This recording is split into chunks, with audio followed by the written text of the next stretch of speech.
his reflection vanished hours before he died.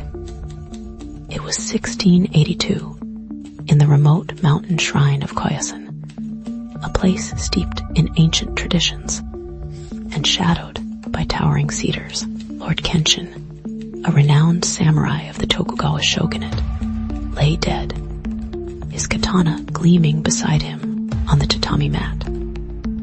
Suicide, the villagers whispered, a noble end for a warrior facing dishonor, but whispers soon turned to unease. The Lord's personal attendant, a young temple swordsman named Hiroki, made a chilling claim. Hours before Kenshin's demise, his reflection had disappeared from the polished bronze mirror in his chamber. Mere superstition, the magistrate declared. Yet the unsettling detail clung to the scene like the scent of incense and blood. And Hiroki, usually so stoic, seemed unusually shaken, his eyes darting nervously as he recounted the impossible event.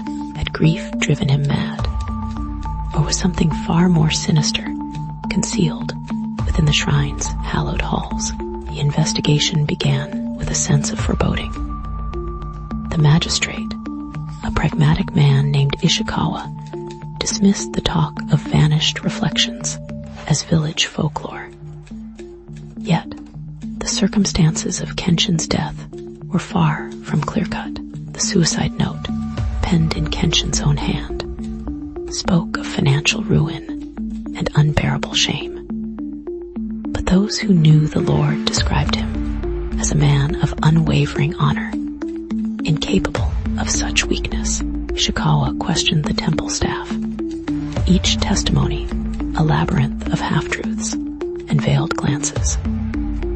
Hiroki, the swordsman, remained the most enigmatic figure. His loyalty to Kenshin was unquestioned, yet his story of the missing reflection seemed increasingly theatrical, a desperate attempt to deflect suspicion. And then there was the matter of the Lord's missing wakizashi, the smaller sword traditionally worn alongside the katana.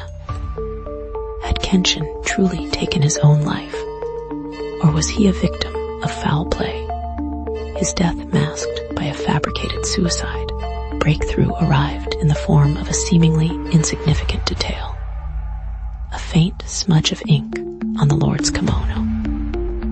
Analysis revealed it to be a rare dye, used exclusively by artisans in Kyoto, far from the isolated shrine. Further investigation uncovered a secret correspondence between Kenshin and a geisha in the capital, a woman known for her connections to a rival clan. The letters spoke of a dangerous game of espionage, Kenshin acting as a double agent, feeding false information to the Tokugawa shogunate. But the geisha had been silenced, found drowned in the Kamo River just weeks before Kenshin's death. Had Kenshin's treachery been exposed, leading to his assassination by his enemies, or had he orchestrated his own demise to escape the consequences of his actions, leaving behind a trail of deception and unanswered questions? Suspicion shifted once more, this time falling upon Lord Akihiko, Kenshin's cousin and closest confidant.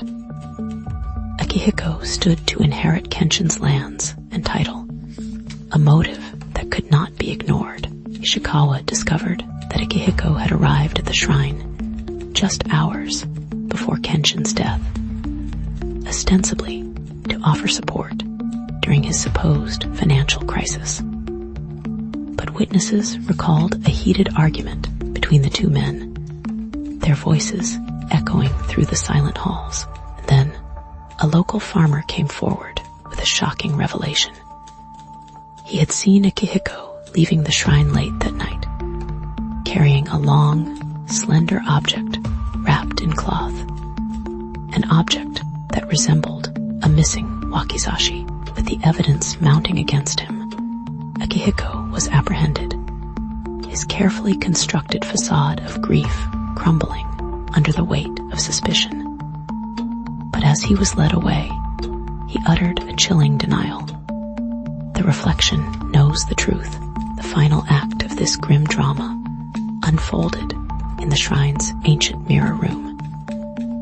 Ishikawa, driven by a desperate need for closure, returned to the scene of the impossible. He examined the bronze mirror, its surface gleaming in the dim light, searching for any clue that might explain the vanished reflection. And then he saw it, a faint scratch on the mirror's surface, almost invisible to the naked eye. A master craftsman revealed the truth.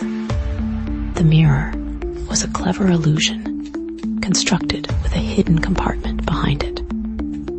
When activated, a panel would slide into place, creating the illusion of a disappearing reflection. But who had manipulated the mirror, and why? The answer came in a final, devastating twist. Hiroki, the loyal swordsman, confessed. He had discovered Kenshin's treachery, his betrayal of the shogunate, and driven by a twisted sense of honor, he had orchestrated his lord's demise.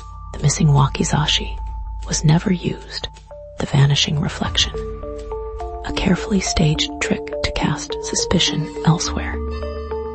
Hiroki had sought to restore his lord's honor, even in death, by framing his enemies. In the end, the truth was a reflection of a deeper darkness, a testament to the deadly allure of loyalty and the insidious power of deception.